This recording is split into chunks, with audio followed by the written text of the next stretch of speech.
There is a saying we have, damned if you do and damned if you don't. I think we've got to be very, very careful that we don't end up lambasting the freest and most generous countries. You're about to watch Douglas Murray address an accusation thrown against Europe, and by extension, white people, that what they do for Africa boils down to a white saviour complex. Now that's pretty shocking, isn't it? In a debate that happened years ago in Doha, the floor was opened for the audience to ask questions. One of them, a Muslim lady named Asma from Kenya, turned to Douglas and said, "And do you think it's judicious for these people in Britain, for example, you talked about how Britain is giving aid to these countries in Africa, it's judicious for them to give this much money to these countries but without even listening to their needs? So this only contributes to the white saviour complex that is currently a big issue in Before we get into... Hey Veracity, welcome back to the channel. It's your baby girl Vermore, and I am back with another reaction video. Today guys, I'm going to be reacting to Murray's provocative debate, and we have Douglas Murray shuts up Muslim girl and dismantles her case in a heated immigration debate. Okay, oh my goodness, it shuts. Okay, you know what, I'm super excited to get into the video, but before we get started, we have some amazing people watching us for the first time.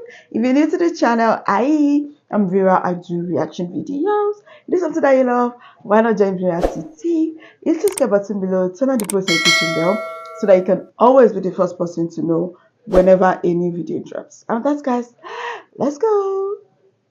Douglas's epic response, let me quickly jump in and define what white saviour complex means, seeing that's an epithet that's being thrown around a lot these days. Okay. The term refers to white people helping black people only to look like white saviours.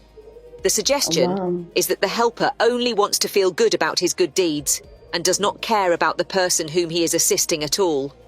Now, here is how Douglas responded to this sort of accusation. He, straight up, wasn't having any of it. Well, there is a saying we have, damned if you do and damned if you don't. If it's the case that if we don't give aid, we'd be accused of not giving aid, and if we do give aid, it's a white saviour complex. I mean, but then, Douglas conceded to one thing. we can all give aid better, for sure, and I just gave, in my opening remarks, what I think was a serious suggestion for one very good use of aid, which is to prioritize it in the region and in the neighboring countries of places people are fleeing from. But I mean, as I say, I would refuse as well to see the multifarious problems that exist in your own home country and sadly across the continent of Africa. Back to Douglas in a sec. Why was the lady so quick to point fingers at Europe's magnanimity for the myriads of problems plaguing her country, and by extension, the continent of Africa? You know, one thing I don't understand is this. Why don't these Muslim refugees, why don't they go to Muslim countries? Why are you going to Western countries? Go to your fellow Muslim countries. We have a lot of Muslim countries in the world. Why did you choose the Western countries? Why would a true Muslim come to a Western country? A true religious Muslim. You already know how the Western countries work. You know their rules. You know their lifestyle. So you, a true Muslim, you're going to a Western country and you think you're going to change the country. You want to change their lifestyle for yourself to fit into your religion. Oh, please. Go to your fellow Muslim countries. So does that mean that these Muslim countries are not even accepting their fellow Muslims? Because what exactly is going on here? Let's go. Are we to be blamed for the current political instabilities, bad governments and tribal wars happening in these places? Before we proceed, kindly hit the like button and subscribe to our channel for more videos on Douglas Murray's provocative debates. Next, another person in the audience claims that the main reason migrants are moving to Europe is because wealth is moving out of the developing world in form of debt repayment to the developed world. Here's how Douglas responded to that. No, I don't. Again, I repeat the fact there are no simple answers. And if it was simply the fact that you could, I don't know, do a debt default or something and solve the whole migration issue, then that would be great. But it just isn't the case. Now watch as Douglas hits the nail at the head with these rhetorical questions. You think that if for instance, all African countries were allowed to default on debt, that they'd become burgeoning, flourishing societies? You think that the problem across, for instance, sub-Saharan Africa isn't just unbelievable greed and theft by politician after politician? You think... There you have it. But Douglas wasn't quite done. You think that if you just wrote off the debt, that would stop being an issue and everyone would become transparent and clean in their dealings with money? I mean, the problems are much deeper than this. They're much deeper than just a simple solution like that. Granted, historically, Europe colonized foreign countries for reasons ranging from persecution in their own countries to the search for riches and economic benefits. But then, it is really easy to simplify and accept biased information instead of being open-minded. It's quite untrue to believe that European countries were the only ones to conquer and colonize others. Every region has done similar atrocities against others, if you go back in time far enough. But that's by the way. Now, one of the debaters sitting across from Douglas, another anti-Europe activist, made a point which drew a resounding applause from the crowd. We call brown people migrants. We call white people who go abroad to work expats. This is really important. Right. However, Douglas, as if he had prepared ahead of time for her point, gave a response that was both fitting and truthful. Firstly, by the way, migrants versus expats, there's a very clear reason.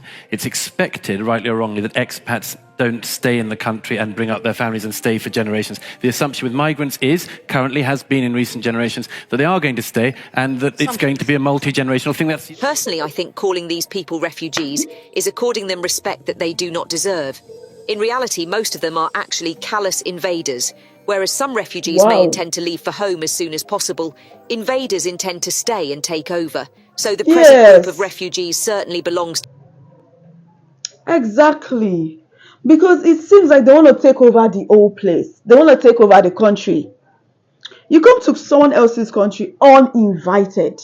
Nobody invited you guys. You come. Fine. They accept you. You're already here. Well, you're welcome. Then the next thing is you want to take over the country. Who does that? They are really invaders. I totally agree. They are invaders. And they should better be pushed out. Nobody wants them there. It is fundamentally wrong to live in someone else's country uninvited. And it is more crazy to actually want to take over that person's country. Go to Afghanistan. There's so many Muslim countries out there. Iraq, Iran, they'll be so happy to have you guys. Let's go on. To the latter, and hopes of integration are misplaced since they won't, as we can see in the Turks in Germany and the Maghreb refugees in France. No multicultural society in history ever survived for long and typically ended up with one group massacring the other, as the most recent example of Hutus and Tutsis in Rwanda showed us. To expect otherwise is sheer arrogance or simply insanity. Next, Douglas turns to everyone on stage, throwing shade at Europeans, and asks a question that leaves the whole audience speechless. I think we've got to be very, very careful that we don't end up lambasting the freest and most generous countries. And I would just urge, as a call to, as it were, moral caution on this, urge you in this room and people watching, how many people have you made citizens of Qatar from Syria? How many? Okay. You could have heard a pin drop in the room. Now, the truth of the matter is that Europeans are pacifists. We are, generally speaking, liberals in our thinking. This is why we assume that everyone is as kind, respectful and educated as we are, because we all have our heads in the sand and can't face the reality that we opened our borders to our enemies. I mean, the same people from the East and South we give money to actually hate us and our culture. I mean, let's face it. Islam hates Western liberal culture. They consider the West degenerate and pornographic, but it's too late to stop them from coming since they are already here. Worse still, many of them now have voting rights. That's game over. Wow. Now, guys, it's high time we all stood up and demand a change. What are your thoughts on this? Should Europe continue to accept so many refugees? Let us know what you think in the comments section. Of course, Europe should not accept refugees. They shouldn't. What? They already have voting rights. I said this at the beginning. I was like, these people, the Muslims, they know Europe, they know their culture, they know their lifestyle. Yet they chose to go there. You all know these things. You know how they live over there. And you guys are going there to make matters worse. You are trying to take over. You want to change their culture. Why are Europeans even allowing these refugees in? These invaders, because they are clearly invaders. They are most definitely Muslims should go to Muslim. Let Muslims live in their country. Leave the Western countries alone. Leave us alone. Stay in your lane, okay? Stay in your lane. And that way everyone can live happily ever after. Why would Muslims have voting rights in a country that is not even theirs? Why should they have voting rights? Very soon they'll start going into politics. The Muslim might as well become the next president. It is crazy, honestly. All these immigrants, they should be deported, sent back. Go back to where you came from. Go to your fellow Islamic countries. They would accept you with open arms. I'm so sure of that. I feel like all Europe borders should be closed. Vetting should be mandatory. And they should be strict. They should be strict. Don't allow just any refugee into your country, all in the name of you are helping them. So that you can help someone, and at the end of the day, the person will turn around and stab you in the back. Why can't these Muslim countries like Qatar help their fellow Muslims? We have Qatar, we have Saudi Arabia, Dubai. They should be able to help their sisters and brothers in need. Right? I love what Douglas Murray said. You can never satisfy people. You can never satisfy anybody. If you help them, they will talk about you. You don't help them, they'll say stuff about you. You can never please people. That's just the truth about life. And I live based on this principle.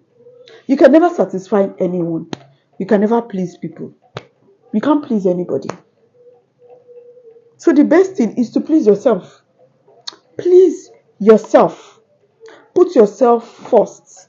Put your country first. Don't put refugees first. Because even when you help them, they would insult you.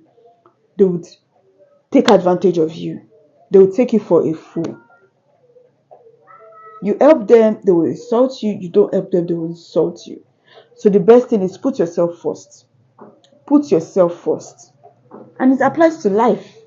No matter what you do for people, not everyone will appreciate it. They would insult you for being kind. They will insult you for being bad. So you just have to live with it. Put yourself first. England definitely have the right to say no. You don't want them, tell them no. We don't want you. Stay in your country. Enough is enough. No more refugees. Thank you, Douglas Murray. This was really insightful. What are your thoughts on this? What do you guys think about this video? Drop a comment down below. I totally enjoyed this. If you enjoyed this video as much as I did, give it a huge thumbs up and please share this video. And if you're new to the channel, join Veracity. Hit the subscribe button below, turn on the post notification bell so that you can always be the first person to know whenever a new video drops. And that's, guys, I'll see you in my next one. Bye.